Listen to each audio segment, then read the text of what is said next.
Video like जरूर कर लीजिए और ऐसे वीडियो लगातार फ्री में पाने के लिए चैनल को तुरंत सब्सक्राइब कर लीजिए और बेल आइकन को जरूर टैप कर लीजिए ताकि आगे भी सारे वीडियो आपको मिलते रहे। यूट्यूब में फॉलो करते हैं तो प्लीज ये वाला फ्री टेलीग्राम चैनल जरूर ज्वाइन कर लीजिएगा। सारे नोटिफिकेशन सारे अपडेट यहीं पे आते हैं, ध्यान रखिए। नमस्कार दोस्तों, कैसे हैं आप सभी लोग। एग्ज़ाम प्रिपरेशन में मैं प्रियंका एक बार फिर से आप सभी का स्वागत करती हूं। आई होप आप सभी लोग अच्छे होंगे, बेहतर ढंग से प्रिपरेशन भी कर रहे होंगे।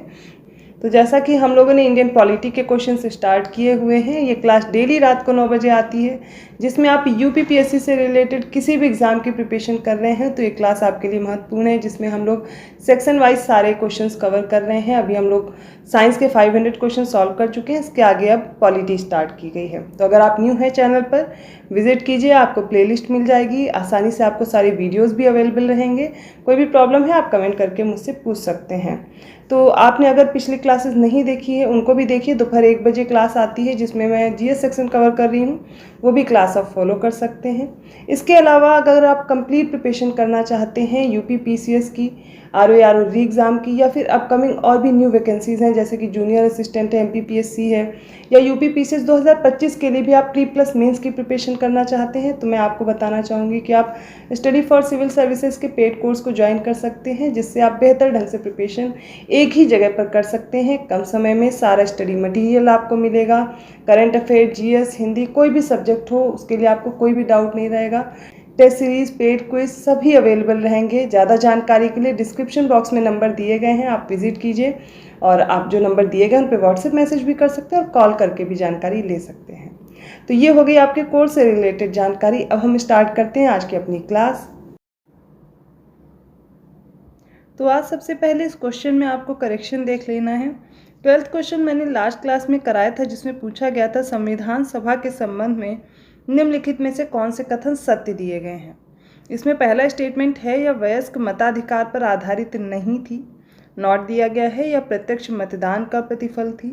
थर्ड स्टेटमेंट है या बहुदलीय निकाय था, और फोर्थ स्टेटमेंट है इसमें कार्य करने के लिए कई समितियां थीं। इसमें देखिए पहला स्टेटमेंट सही है, या वयस्क मताधिकार पर आधारित नहीं थी, पर इसमें अप्रत्यक्ष मतदान हुआ था, ना कि प्रत्यक्ष मतदान हुआ था। नेक्स्ट है या बहुदलीय निकाय था, ये भी सही है, और इसमें कार्य करने के लिए बहुत सारी समितियां भी जुड़ी हुई थी। इसमें ऐसा कोई ऑप्शन नहीं दिया गया, इसलिए आप 1, 3 और 4 ये स्टेटमेंट इसमें करेक्ट हो जाएंगे। तो 30 प्रश्नों को हमने इस क्लास में हल कर लिया था, बाकी के प्रश्नों को हम लोग देखने वाले हैं। 31st क्वेश्चन है, निम्नलिखित में से किनको लोकसभा और राज्यसभा दोनों के निर्वाचनों में मतदान करने का अधिकार है। पहला ऑप्शन है संसद के निम्न सदन के जो निर्वाचित सदस्य होते हैं उनको। ऑप्शन बी संसद के उच्च सदन के निर्वाचित सदस्यों को। ऑप्शन सी है राज्य विधानमंडल के उच्च सदन के निर्वाचित सदस्य को, या फिर ऑप्शन डी राज्य विधानमंडल के निम्न सदन के निर्वाचित सदस्यों को। इसका राइट आंसर हो जाएगा राज्य विधानमंडल के जो निम्न सदन के निर्वाचित सदस्य होते हैं। लोकसभा और राज्यसभा दोनों में जो निर्वाचन होते हैं इसमें इनको मतदान करने का अधिकार होता है। ऑप्शन डी राइट होगा। नेक्स्ट क्वेश्चन है, भारत के निम्नलिखित राज्यों में से किस में अब तक विधान परिषद नहीं है, यद्यपि संविधान अधिनियम 1956 में उसके लिए उपबंध भी किए गए हैं। ऑप्शन ए है महाराष्ट्र, ऑप्शन बी है बिहार, ऑप्शन सी है कर्नाटक और ऑप्शन डी है मध्य प्रदेश। इसका राइट आंसर हो जाएगा ऑप्शन डी, मध्य प्रदेश में विधानसभा नहीं है। आपको याद रखना है भारत के जो 28 राज्य हैं इनमें से केवल 6 राज्यों में विधान परिषद है। उसमें आंध्र प्रदेश आता है, कर्नाटक आता है, तेलंगाना, महाराष्ट्र, बिहार और उत्तर प्रदेश है। यहाँ पर मध्य प्रदेश नहीं है। 33rd क्वेश्चन है, 1946 में अंतरिम सरकार में कार्यकारी परिषद का उपाध्यक्ष कौन था। ऑप्शन ए है जवाहरलाल नेहरू, ऑप्शन बी है doctor S Radhakrishnan, option C है सी राजगोपालाचारी और ऑप्शन डी है डॉक्टर राजेंद्र प्रसाद। इसका राइट आंसर होगा ऑप्शन ए जवाहरलाल नेहरू अंतरिम सरकार में कार्यकारी परिषद के उपाध्यक्ष थे। 34th क्वेश्चन है, धर्म आदि के आधार पर विभेद का प्रतिषेध भारत के संविधान का अनुच्छेद जो 15 है ये एक मूल अधिकार है और इसे किसके अधीन वर्गीकृत किया गया है। ऑप्शन ए है धार्मिक स्वतंत्रता का अधिकार, ऑप्शन बी है शोषण के विरुद्ध अधिकार, ऑप्शन सी है सांस्कृतिक और शैक्षिक अधिकार और ऑप्शन डी है समानता का अधिकार। इसका राइट आंसर होगा ऑप्शन डी समानता का अधिकार। आर्टिकल 15 जो है वो समानता के अधिकार में आता है। देखिए आर्टिकल 14 से लेकर के जो 18 तक का आर्टिकल हैं वो सारे आते हैं समानता के अधिकार में, ठीक है। इसके बाद आता है स्वतंत्रता का अधिकार, जिसमें 19 से 22 लेकर के जितने भी आर्टिकल 19 से 22 तक वो स्वतंत्रता के अधिकार में आते हैं। थर्ड है शोषण के विरुद्ध अधिकार, जिसमें 23 और 24 दो आर्टिकल्स आते हैं, दो अनुच्छेद आते हैं। धार्मिक स्वतंत्रता का अधिकार आता है आर्टिकल 25 से 28 के बीच, ठीक है, ये 25 से आर्टिकल 25 से 28 के बीच। नेक्स्ट है सांस्कृतिक और शैक्षिक अधिकार जो है ये 29 और 30 में आता है। 29 और 30 में संवैधानिक उपचारों का अधिकार आर्टिकल 32 होता है।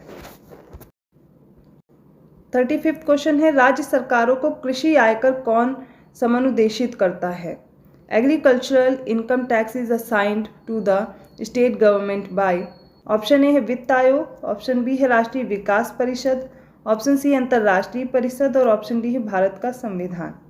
इसका राइट आंसर हो जाएगा ऑप्शन डी, भारत का संविधान।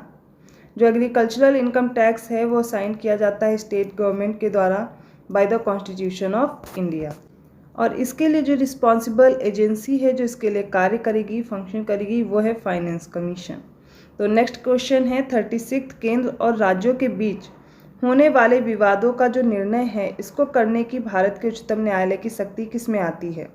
ऑप्शन ए देखिए इसकी परामर्शी अधिकारिता के अंतर्गत अर्थात एडवाइजरी ज्यूरिसडिक्शन के अंतर्गत, ऑप्शन बी है इसकी अपीली अधिकारिता के अंतर्गत, ऑप्शन सी इसकी मूल अधिकारिता के अंतर्गत, या फिर ऑप्शन डी इसकी संवैधानिक अधिकारिता के अंतर्गत।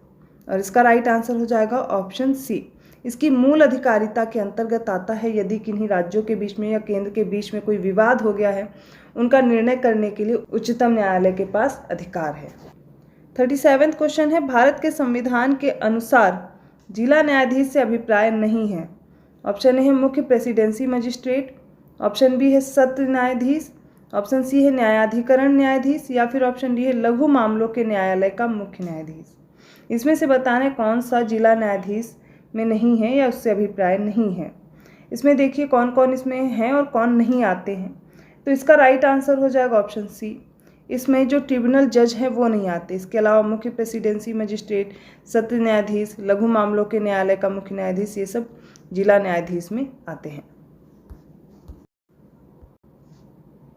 38 क्वेश्चन है निम्नलिखित में से कौन सा भारत के राष्ट्रपति के निर्वाचक गण का तो भाग है परंतु उसके महाभियोग अधिकरण का भाग नहीं है? Which one of the following is part of electoral college for the election of the president of India but does not form part of the forum of his impeachment? Option A है Lok Sabha, option B है Rajya Sabha, option C है राज्यों की विधान परिषदें और option D है राज्यों की विधानसभाएं। इसका राइट आंसर है ऑप्शन डी, राज्यों की जो विधानसभाएं हैं ये राष्ट्रपति के निर्वाचन में भाग लेते हैं। इसमें जो निर्वाचित सदस्य हैं वो भाग लेते हैं, लेकिन जो इम्पीचमेंट है, महाभियोग का प्रोसेस है, इसमें ये भाग नहीं लेते हैं। ऑप्शन डी राइट हो जाएगा। 39वां क्वेश्चन है पंचायती राज व्यवस्था में शासन प्रणाली की संरचना क्या है? ऑप्शन ए है ग्राम स्तर पर स्थानीय स्वशासन की एक स्तरीय संरचना, ऑप्शन बी ग्राम और खंड स्तर पर स्थानीय स्वशासन की द्विस्तरीय संरचना, और ऑप्शन सी ग्राम, खंड और जिला स्तर पर स्थानीय स्वशासन की त्रिस्तरीय संरचना है, और ऑप्शन डी ग्राम, खंड, जिला और राज्य पर स्थानीय स्वशासन की चतुस्तरीय संरचना है। इसका राइट आंसर हो जाएगा ऑप्शन सी, अर्थात ग्राम है, खंड है और जिला, इन स्तर पर स्थानीय स्वशासन की त्रिस्तरीय संरचना भारत में ये पंचायती राज व्यवस्था की प्रणाली पाई जाती है। 3 टियर में होता है लोकल सेल्फ गवर्नमेंट, एक तो विलेज लेवल पे, फिर ब्लॉक और डिस्ट्रिक्ट लेवल पे। ऑप्शन सी राइट है। 40वां प्रश्न है निम्नलिखित वक्तव्यों पर ध्यान दीजिए। किसी को राष्ट्रगीत गाने के लिए बाध्य नहीं किया जा सकता क्योंकि? पहला स्टेटमेंट है इसके वाक स्वातंत्र्य और अभिव्यक्ति स्वातंत्र्य के अधिकार का उल्लंघन होगा। दूसरा स्टेटमेंट है इससे अंतःकरण की और धर्म के अबाध रूप से आचरण और प्रचार करने की स्वतंत्रता के अधिकार का उल्लंघन होगा। और तीसरा स्टेटमेंट है राष्ट्रगीत गाने के लिए किसी को बाध्य करने वाला कोई विधिक उपबंध नहीं है। अब इनमें से कौन कौन से वक्तव्य सही दिए गए हैं इंग्लिश में देख लीजिए अगर आपको हिंदी में नहीं समझ में आ रहा है। पहला स्टेटमेंट है it will be violative of the right of freedom of speech and expression. Second statement है it will be violative of the right of freedom of conscience and practice and propagation of religion. Third statement है there is no provision obliging anyone to sing the national anthem. इसमें से बताना है कौन सा statement correct होगा और इसका राइट आंसर हो जाएगा पहला, दूसरा, तीसरा, अर्थात तीनों ही स्टेटमेंट करेक्ट हैं। ऑप्शन सी करेक्ट हो जाएगा, 1, 2 और 3 तीनों सही हैं। नेक्स्ट क्वेश्चन है भारत का प्रधानमंत्री। ऑप्शन ए अपने मंत्रियों को केवल उन लोगों में से चुनने के लिए स्वतंत्र है जो संसद के किसी भी सदन के सदस्य हैं। बी ऑप्शन है इस विषय में भारत के राष्ट्रपति के साथ उचित परामर्श करके अपने मंत्रिमंडल के सहयोगियों का चयन कर सकता है। ऑप्शन सी है अपने मंत्रिमंडल के मंत्री के रूप में काम करने के लिए व्यक्तियों का चयन करने में पूर्णतः स्वविवेक का प्रयोग करता है। और ऑप्शन डी अपने मंत्रिमंडल के सहयोगियों का चयन करने में सीमित शक्तियां रखता है क्योंकि स्वविवेक प्रयोग की शक्तियां भारत के राष्ट्रपति में निहित हैं। बताइए इसमें से कौन सा स्टेटमेंट या कौन सा ऑप्शन आपको सही दिया गया है। इसका राइट आंसर होगा भारत का प्रधानमंत्री अपने मंत्रिमंडल में जो मंत्री के रूप में काम करने के लिए व्यक्ति हैं उनका चयन वो अपने विवेक से कर सकता है। तो ऑप्शन सी राइट होगा। 42वां क्वेश्चन है नीचे दो वक्तव्य दिए गए, एक कथन है दूसरा उसका कारण है। बताना है कौन सा ऑप्शन इनमें से करेक्ट दिया गया है।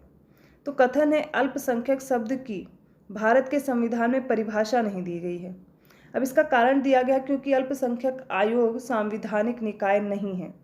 अब दोनों में से देखिए कौन से स्टेटमेंट आपको करेक्ट दिए गए हैं। तो पहला कथन सही है और ये कारण भी सही लिखा हुआ कि अल्पसंख्यक शब्द भारत के संविधान में परिभाषा तो नहीं दी गई है और अल्पसंख्यक आयोग एक संवैधानिक निकाय भी नहीं है, लेकिन ये इसका कारण नहीं है कि इसकी वजह से अल्पसंख्यक शब्द जो है वो परिभाषा नहीं दी गई है। इसलिए ए और आर दोनों सही हैं, लेकिन जो कारण है इस कथन की व्याख्या नहीं करता है। ऑप्शन बी राइट है। 43वां क्वेश्चन है भारत के संविधान में निम्नलिखित में से क्या कथित है। पहला स्टेटमेंट है राष्ट्रपति संसद के किसी भी सदन का सदस्य नहीं होगा। सेकंड स्टेटमेंट है संसद राष्ट्रपति और 2 सदनों से मिलकर बनेगी। इनमें से कौन सा सही दिया गया है। ऑप्शन आपको देखिए दे दिए गए हैं।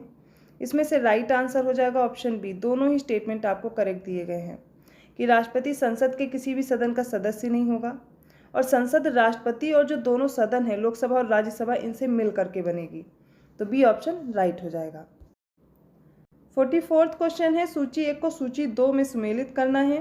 पहली तरफ तो कुछ पदाधिकारी दिए गए हैं और उनसे रिलेटेड दूसरी सूची में शपथ और प्रतिज्ञान दिया गया है। तो पहले जो पदाधिकारी उसमें भारत के राष्ट्रपति हैं, सर्वोच्च न्यायालय के न्यायाधीश हैं, संसद के सदस्य हैं और संघ के मंत्री हैं। दूसरी लिस्ट में देखिए पहला है कि सूचना की गोपनीयता, सेकंड है कर्तव्यों का निष्ठापूर्वक निर्वहन, थर्ड है भारत के संविधान के प्रति श्रद्धा एवं निष्ठा की शपथ लेते हैं और ऑप्शन 4 है कि संविधान और विधि की मर्यादा बनाए रखने की शपथ लेते हैं। इनमें से मैच करना है। देखिए राइट आंसर क्या होगा, मैं मैच करके बताती हूँ फिर आप सही उत्तर देखेंगे। भारत के राष्ट्रपति संविधान और विधि की मर्यादा बनाए रखने के लिए शपथ लेते हैं। सर्वोच्च न्यायालय के न्यायाधीश भारत के संविधान के प्रति श्रद्धा और निष्ठा की शपथ लेते हैं। संसद के सदस्य कर्तव्यों का निष्ठापूर्वक निर्वहन करने के लिए प्रतिज्ञान लेते हैं और जो संघ के मंत्री हैं ये सूचना की गोपनीयता बनाए रखने के लिए शपथ लेते हैं। यहाँ पर ऑप्शन बी राइट होगा। 4, 3, 2, 1। 45वां क्वेश्चन है नीचे 2 वक्तव्य दिए गए हैं जिनमें एक को कथन कहा गया है और दूसरे को कारण कहा गया है। स्टेटमेंट देखिए जानबूझकर अवज्ञा या न्यायालय के आदेश की अवहेलना या न्यायिक व्यवहार के प्रति असंयत भाषा का प्रयोग न्यायालय की अवमानना की श्रेणी में आते हैं। इसका कारण है क्योंकि न्यायिक सक्रियता का तब तक कोई लाभ नहीं है जब तक न्यायपालिका को पर्याप्त अधिकार न प्रदान कर दिए जाएं। इनमें से बताना है कौन सा ऑप्शन करेक्ट दिया गया है। देखिए इसमें स्टेटमेंट और कारण दोनों सही दिए गए हैं, लेकिन कारण जो है वो कथन की सही व्याख्या नहीं करता है, इसलिए ऑप्शन बी राइट होगा। तो पॉलिटी के कुछ प्रश्नों को आज की सीरीज़ में हम लोगों ने देखा। आई होप आपको ये क्वेश्चन समझ में आए होंगे। किसी भी क्वेश्चन में प्रॉब्लम है आप कमेंट करके मुझसे पूछ सकते हैं, उसको ज़रूर मैं क्लियर करने की कोशिश करूँगी। आपके सुझाव और आपका जो भी रिव्यू है कमेंट करके हमें ज़रूर बताएं। अगर वीडियो अच्छा लगा प्लीज़ लाइक कीजिए, चैनल को सब्सक्राइब कीजिए और लोगों को शेयर करते रहिए। और अदर वीडियोज़ के लिए या फिर अदर क्वेश्चंस के वीडियोज़ के लिए अगर आपको नोटिफिकेशन चाहिए तो बेल आइकन प्रेस कर दीजिए। आसानी से नोटिफिकेशन मिल जाएगा। बहुत लोगों को अगर प्लेलिस्ट नहीं मिल रही है तो आप कमेंट करके मुझसे बोल सकते हैं, मैं लिंक प्रोवाइड कर दूंगी। अदरवाइज़ आप RO री एग्ज़ाम और UP PCS 2024 करके सर्च करेंगे, प्लेलिस्ट इसमें इस चैनल पर मिल जाएगी प्लेलिस्ट वाले सेक्शन में। और दोपहर 1 बजे वाली जो क्लास है वो भी DY सीरीज़ के नाम से आपको मिल जाएगी। इसके अलावा जो पहले भी क्वेश्चन मैंने प्लेलिस्ट में कराए हुए हैं उनको भी आप लोग फॉलो करते रहिए, आपके लिए बेहतर रहेंगे। तो मिलती हूँ अगली क्लास में, तब तक के लिए धन्यवाद।